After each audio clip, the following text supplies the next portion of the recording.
bom, amigo? Como é que você tá? Você aí, cirurgião dentista, que quer melhorar a sua técnica de seio maxilar, eu vou debater aqui hoje onde a gente deve fazer esse levantamento de seio, quais são as indicações da janela lateral e como a gente vai executar esse procedimento de uma maneira que você tenha resultado otimizado, certo? O que quer dizer um resultado otimizado no levantamento de seio maxilar?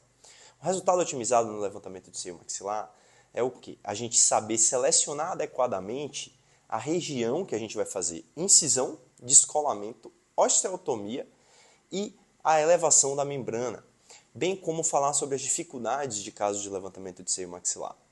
Bom, aqui temos um caso que foi um caso que eu selecionei a dedo para a gente conversar, tá? Uma paciente que aí tem um implante dentro do seio maxilar e eu vou utilizar o outro lado para a gente exemplificar como fazer um planejamento para um paciente desse. Essa paciente ela tem algumas opções de tratamento, certo? A gente pode fazer implantes transnasais, implantes zigomáticos, mas o tradicional, mais comum, mais corriqueiro e com um pouco menos de invasividade é o levantamento de seio maxilar, certo? Então, por exemplo, temos um paciente aqui com remanescente ósseo muito curto, certo? Esse paciente, a gente consegue ver aqui na imagem 3D dele que a gente tem uma característica de adentulismo total superior com a maxila severamente atrófica, tá? E essa análise, ela tem que ser feita criteriosamente porque a gente sempre vai tentar fazer o protocolo de implantes com um cantilever mínimo, ou seja, o implante distal saindo na região de primeiro molar. Então, vamos supor, a maior parte dos erros de levantamento de seio maxilar que a gente repara hoje são seios que foram abertos muito posterior e se localizam nessa região. Então, muitas vezes o nosso implante ele fica muito posterior na região de segundo molar, certo? Se a gente pega uma panorâmica e começa a analisar ela, ao centro temos a linha média, certo? Nessa região temos a linha média. Aproximadamente 7 milímetros de distância é a região do incisivo central superior, certo? 6 a 7 milímetros de distância é a região do incisivo central superior e lateral, certo? Aqui abriga normalmente dois dentes nessa reconstrução. Quando a gente anda um pouquinho mais, a gente tem a região da raiz do canino, logo em seguida a região do raiz do premolar, do segundo premolar, e depois temos a região dos nossos molares, certo? Se o nosso seio maxilar ele fica muito posterior, ele vai ficar atrás do segundo molar, os nossos implantes. Então, a gente tem que saber selecionar a região do seio maxilar muito próximo à bateria anterior. Ou seja, o seio maxilar, tradicionalmente, ele se abre nessa região, certo? Aqui a gente consegue ver nessa parte mais inferior, onde eu vou colocar a seta, onde esse seio maxilar ele começa a abrir, certo? Próximo ao rebordo alveolar, tá? Aqui está o início do seio maxilar. Essa região aqui já é uma região de primeiro premolar, tá? Então, se aqui já é uma região de primeiro premolar superior, e aí se a gente abrir essa janela nessa posição e medir aproximadamente 10 a 15 milímetros, a gente vai colocar esses implantes, a gente vai ter um levantamento de seio maxilar muito interessante para o posicionamento, para não ter cantilever e ter um implante na região intermediária, certo? Porque se a gente olha para o 3D de novo da maxila, a gente tem que situação? A gente tem uma situação clínica onde, idealmente, a gente tem um implante na região anterior, certo? Um implante na região de canino, que se vocês conseguem ver essa região azul aqui, essa linha azul, ela marca onde está esse corte do centro, que é onde abre o nosso primeiro molar, onde abre o nosso seio maxilar, onde abre o nosso primeiro premolar superior. Tá? Então, quando a gente considera essa região intermediária, já é uma região que ela já está na bateria posterior. Então, a maior parte dos erros é o que? O colega faz uma incisão muito distalizada, sem planejamento, abre esse seio muito posterior e coloca os implantes fora do protocolo, região de segundo molar ou até mais posterior que isso. Isso daí é muito corriqueiro, isso acontece muito.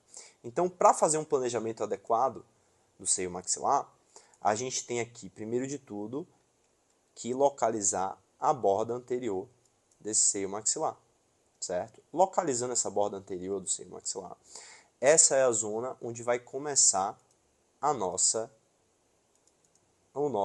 osteotomia, certo? Como é que vai funcionar isso?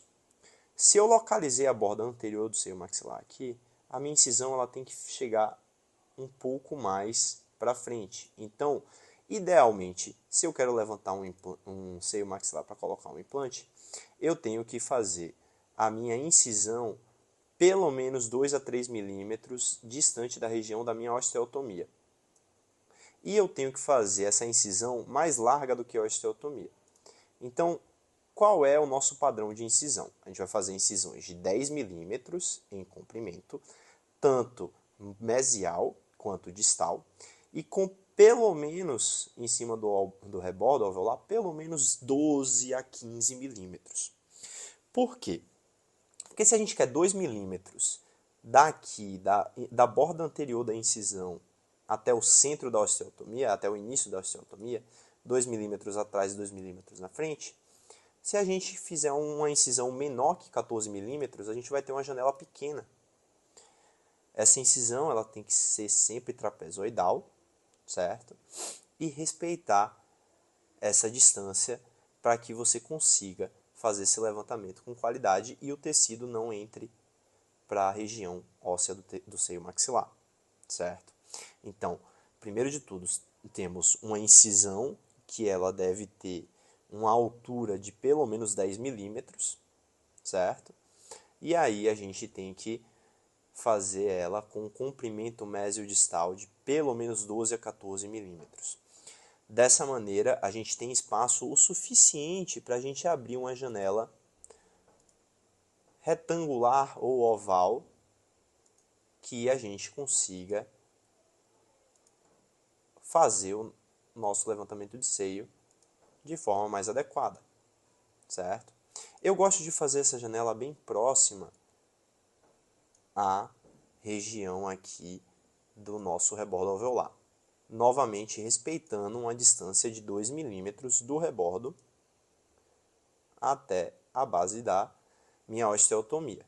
Então, se eu vejo que eu tenho ali, eu meço na boca com a sonda milimetrada, 2 milímetros, e essa vai ser a minha borda inferior da minha janela óssea, certo?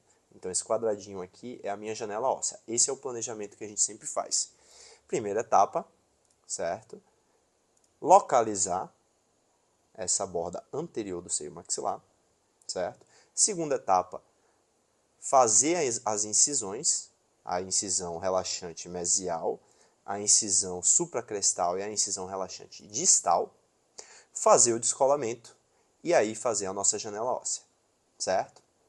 Bom, agora os fundamentos para a gente ter o sucesso clínico do seio maxilar.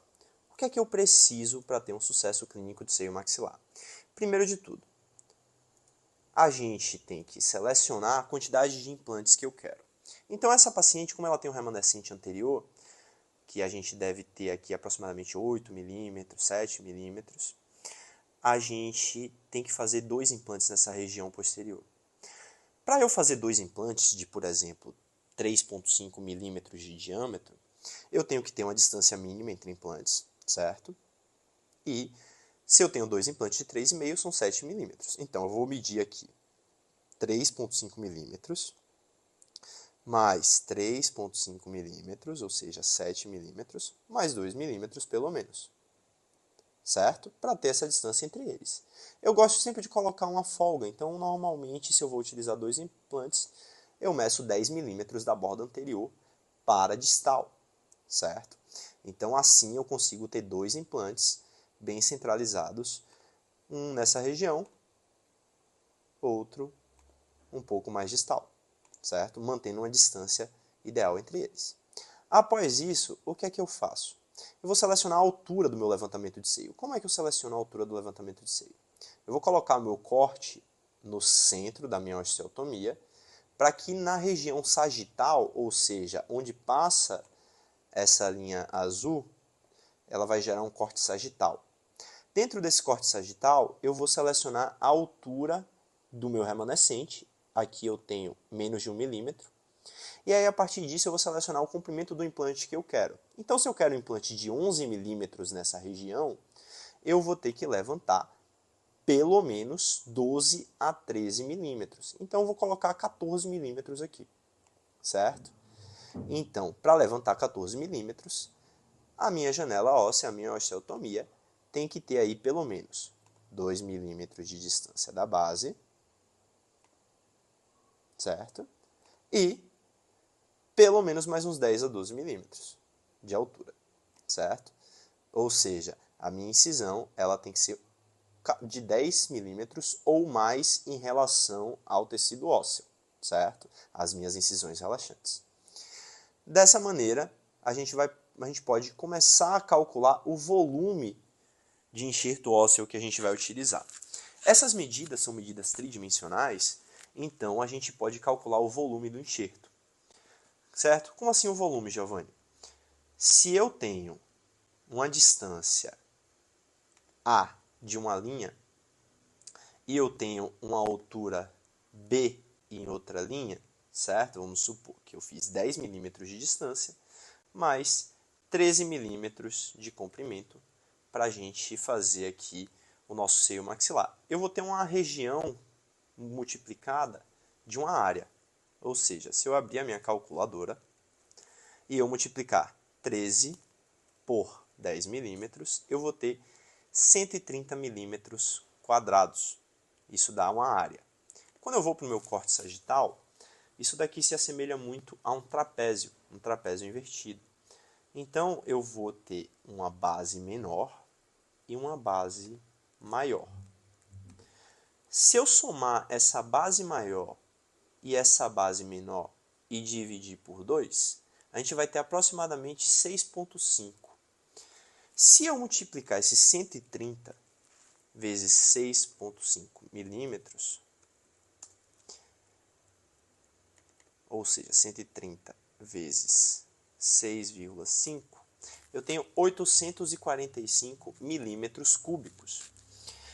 O nosso enxerto ósseo, ele sempre vende em gramas, certo? As empresas de enxerto ósseo, elas vendem o nosso biomaterial em peso. E aí a gente tem uma coisa na física chamada densidade. Densidade é o quê? É peso dividido por volume, certo? É uma relação entre peso e volume. O volume do levantamento de seio que eu quero aí são 845 milímetros cúbicos, que se a gente dividir por 1000, a gente tem 0,8 centímetros cúbicos. Isso daí dá aproximadamente 0,8 ml. Se a gente utilizar como referência, por exemplo, o Bios-Lard, que é o melhor material para fazer levantamento de seio, a gente vai ter uma referência de quê? De que 1 grama de Bios-Lard vai ter 3 centímetros cúbicos, ou seja, 3 ml. Então, se eu dividir isso daqui por 3, esse resultado por 3, eu vou ter a quantidade em gramas para fazer esse levantamento de seio planejado de 13 milímetros de altura por 10 de comprimento, né, mesiodistal, anteroposterior, com essa base. Então, para esse seio, que é um seio aqui que tem um aspecto muito curto, ou seja, ele é muito estreito, eu vou precisar de um pouco menos do que uma caixa de meio grama de Bios-Lard, certo? Agora, se eu fazer essa operação reversa, eu multiplicar por 3, eu tenho 845, certo? Ou seja, 0,8 centímetros cúbicos, e eu utilizar um Bios Small, que é um Bios que 1 grama tem 2 centímetros cúbicos de volume, eu vou dividir isso aqui por 2, e eu vou ter ainda assim um pouco menos de meio grama, ou seja, uma caixa pequena de Bios Small. Porém, eu já vou ter uma quantidade em peso de 0,4 gramas, certo? Então, dessa maneira, a gente consegue planejar um seio maxilar, que você vai saber exatamente o biomaterial que você vai utilizar, e a gente vai conseguir aí planejar um levantamento de seio de qualidade. Certo, pessoal? Qualquer dúvida vocês podem colocar aqui nos comentários, entrar em contato comigo no Instagram. Eu fico muito feliz em ajudar colegas para que vocês tenham resultados de sucesso. Ok? Grande abraço!